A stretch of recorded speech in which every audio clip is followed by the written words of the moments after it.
Ready to bring your animations to life with custom, trace backgrounds.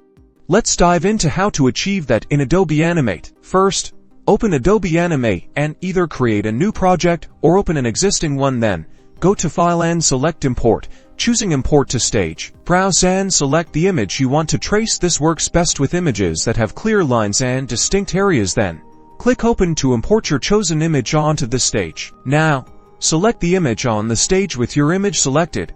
Go up to Modify in the main menu and choose Trace Bitmap. The Trace Bitmap panel will have various options to adjust. Experiment with color threshold, minimum area, and curve fit to achieve your desired level of detail. Color threshold affects the sensitivity of color detection. Minimum area controls which trace details are detected, and curve fit can smooth or sharpen the drawn lines. Once you're happy with the settings, click Trace. Adobe Animate will then trace your image, converting it into vector graphics. You can adjust the vector graphics colors and strokes.